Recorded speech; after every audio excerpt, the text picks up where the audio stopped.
Hello दोस्तों, कैसे हैं आप सब। आज की हमारी कहानी है बहू का स्वाभिमान। मनु हाट बाजार से सब्जी खरीद कर घर लौटी तो देखा घर में काफी शांति पसरी हुई थी। दोनों बच्चे चुपचाप बरामदे में बैठे अपनी पढ़ाई कर रहे थे। रोज धमा चौकड़ी मचाने वाले उसके 5 और 13 साल के बेटे चुपचाप बैठकर पढ़ाई कर रहे थे। उसे इसकी बड़ी हैरानी हुई। मनु को आते देख दोनों बच्चे उसकी तरफ देख कर मुस्कुराए। बड़ा बेटा नवीन तो फिर भी अपनी पढ़ाई में लग गया, लेकिन छोटा बेटा गौरव, जो कि थोड़ा ज्यादा चंचल है, अंदर कमरे की तरफ इशारा करते हुए अपनी दादी माँ की एक्टिंग करते हुए उसने बताया कि दादी माँ आ गई है। उसके इशारे को देखकर मनु की हंसी छूट गई। उसकी हंसी की आवाज सुनकर अंदर कमरे में से सासू माँ कोकिला जी भी बाहर बरामदे में आ गई और आते से ही अपने अंदाज में बोली, ये क्या बड़ी बहू, तुझे पता था ना कि आज मैं आने वाली हूँ, पर फिर भी शॉपिंग करने चली गई। बड़ा घूमने फिरने का शौक चढ़ा है मेरे पीछे से। अब यहाँ खड़ी खड़ी खीखी करके दांत ही दिखाती रहेगी या फिर मेरे लिए चाय भी बनाएगी। माँ जी, शॉपिंग करने नहीं, सब्जी खरीदने गई थी, वो भी पास के हाट बाजार में। हाँ हाँ, कुछ खरीदने तो गई थी, उसे शॉपिंग ही कहते हैं। अब तुम छोटे घर की लड़कियों को क्या पता, बस अपने हिस्से की बगाड़ने में लगी रहती हो। अब ज्यादा मुंह मत चला, जल्दी से चाय बना कर ला। उनकी बातें सुनकर मनु फट से अंदर गई, सामान रखा और रसोई में पहुंच गई। अभी चाय बनाने के लिए पानी गैस पर चढ़ाया ही था कि सासू माँ की आवाज आई, अरे बड़ी बहू, बाहर कुर्सी भी ले आना, मैं तो बाहर बरामदे में ही बैठूंगी। तुम्हारे घर में तो गर्मी बहुत ज्यादा है, पता नहीं तुम लोग इन दो कमरों में कैसे गुजर बसर करते हो। जी माँ जी, अभी लाई, कहती हुई मनु कुर्सी लेकर बाहर बरामदे में रख आई। अंदर रसोई में आकर फटाफट चाय बनाई और 2 कप में छानकर बाहर ही ले आई। एक कप कोकिला जी को पकड़ाया और दूसरा कप लेकर वहीं दोनों बच्चों के पास नीचे दरी पर बैठ गई। तभी कोकिला जी मनु से बोली, अरे मनु, इस बार शोभा ने तेरे लिए कुछ साड़ियां दी हैं, सभी एक से बढ़कर एक हैं और महंगी भी हैं। देख तेरी देवरानी कितना कुछ करती है। ये कह रही थी कि भाभी जी के लिए साड़ियां ले जाइए। भैया तो कहाँ उन्हें इतनी महंगी साड़ियां दिलवा पाते होंगे। अंदर मेरे सामान में ही रखी हैं, अभी थोड़ी देर में दे दूंगी। कोकिला जी की बात सुनकर मनु बोली, माँ जी, आप साड़ियां को क्यों लेकर आई हो, मुझे जरूरत नहीं है। कम है ज्यादा है, जैसी भी साड़ियां मुझे मेरे पति दिलाते हैं, मैं उसी में खुश हूँ। उसकी बात सुनकर कोकिला जी मुंह बिगाड़ते हुए बोली, अरे कहाँ दिलाता होगा राजेश तुझे साड़ियां, 200-300 से ज्यादा की तो होती नहीं तेरी साड़ियां। देख, अभी भी तूने कॉटन की साड़ी पहन रखी है, भला आज के जमाने में कौन पहनता है ऐसी साड़ियां।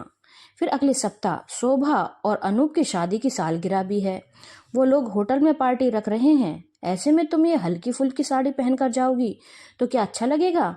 कुछ उनकी इज्जत का भी सोचो। पर माँ जी, बस बस, ज्यादा जबान चलाने की जरूरत नहीं है। एक बार कह दिया ना, समझ नहीं आ रही तुम्हें।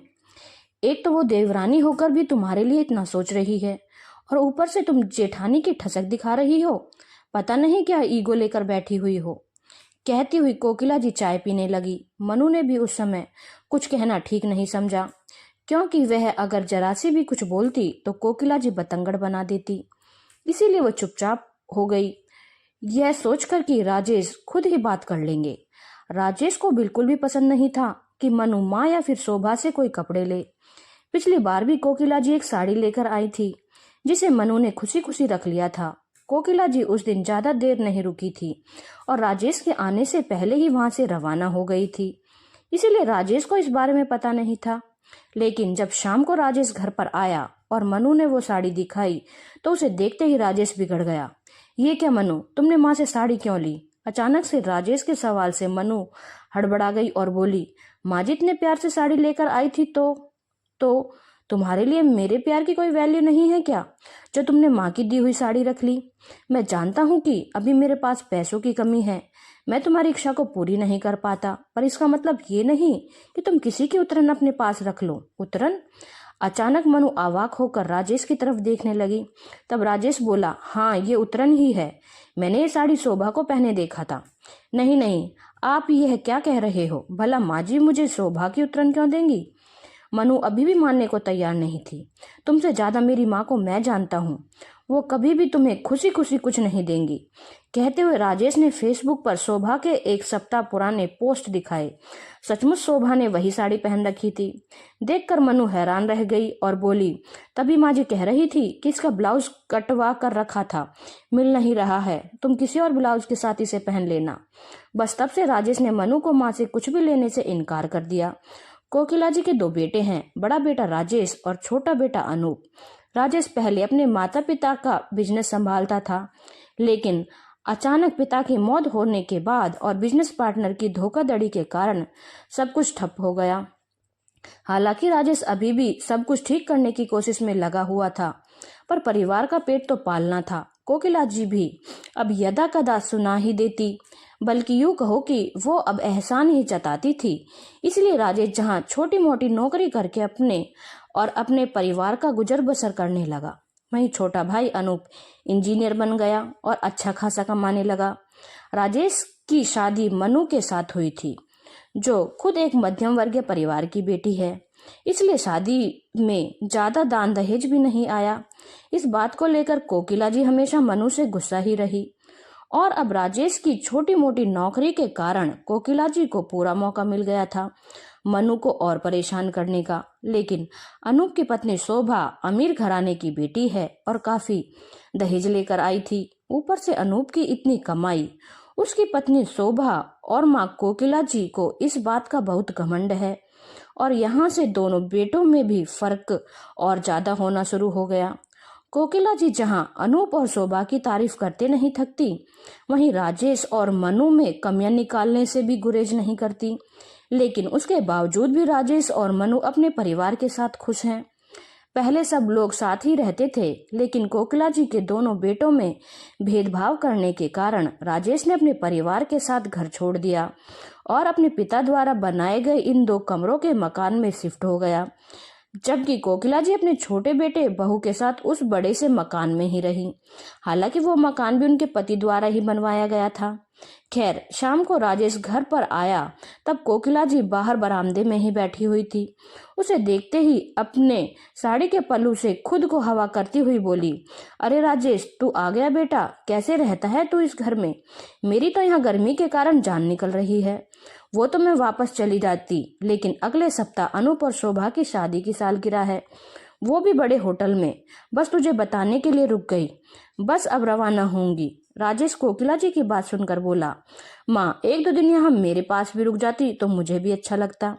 अरे मुझसे नहीं रुका जाएगा, इस 2 कमरों के मकान में कितनी गर्मी है यहाँ, ऊपर से एसी भी नहीं है। तू एक काम कर, कैब बुक करवा दे, मैं अभी कैब से रवाना हो जाऊंगी। राजेश जानता था कि कोकिला जी यहाँ नहीं रुकेंगी, इसलिए अपना मोबाइल निकालकर कैब बुक कर दिया। कोकिला जी अपना सामान लेने अंदर गई। इतने में मनु बाहर निकल कर आई और धीरे से बोली, सुनिए, माँ जी मेरे लिए कुछ साड़ियाँ लेकर आई है।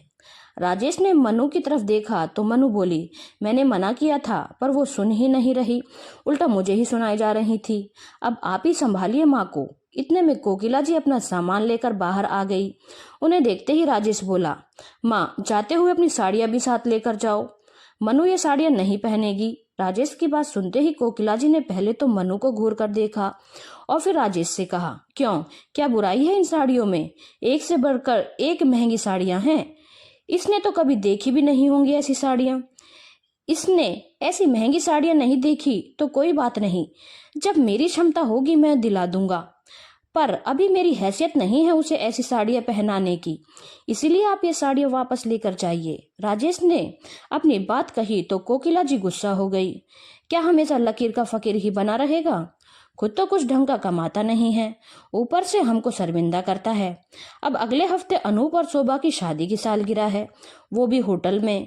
कितने ऊंचे ऊंचे लोग वहां आएंगे, उसमें से ऐसी साड़ियां पहनकर आएगी तो क्या इज्जत रह जाएगी उन लोगों की। अरे मैं तो बच्चों के कपड़े भी लाना चाहती थी, लेकिन उनके बच्चों के कपड़े मेरे बच्चों के लिए छोटे थे। सही कहा ना माँ? राजेश ने कहा तो कोकिला जी झेप गई, जैसे उनकी चोरी पकड़ी गई हो। पर राजेश ने बोलना बदस्तूर जारी रखा, मेरा परिवार उतरन पहनने के लिए नहीं है, कम है लेकिन जैसा भी है हम उसमें खुश हैं। आइंदा आप भी यहाँ आओगी तो अपनी छोटी बहू की उतरन लेकर नहीं आओगी। अरे उतरन है तो क्या हुआ, इसने तो सपने में भी ऐसी साड़ियाँ नहीं देखी होंगी। लेना हो तो लो ये साड़ियाँ, नहीं तो सालगिरह में आने की जरूरत नहीं है। मैं नहीं चाहती कि तुम्हारे कारण हम लोग शर्मिंदा हों। कोकिला जी अपनी धुन में बोलती गई। राजेश सुनकर बिल्कुल हैरान था। भला एक माँ अपने और बच्चों में इतना ज्यादा फर्क करेगी? उसकी बिल्कुल भी उम्मीद नहीं थी। आखिर राजेश बोला, ठीक है माँ, दरवाजा खुला है, आप जा सकती हो। माना कि आपका छोटा बेटा बहुत कमाता है, पर स्वाभिमान तो मेरा भी है। हम आपको शर्मिंदा करने के लिए सालगिरह में नहीं आएंगे। इतने में कैब आ गई। राजेश की बात सुनकर कोकिला जी अपने पैर पटकती हुई बाहर निकल गई। अगले हफ्ते शोभा और अनूप की सालगिरह में भी वे लोग नहीं गए। आखिर उनके परिवार को उनकी गरीबी से शर्मिंदगी जो महसूस होती थी। धन्यवाद दोस्तों। अगर आपको कहानी अच्छी लगी हो तो चैनल को लाइक, शेयर और सब्सक्राइब करना ना भूलें।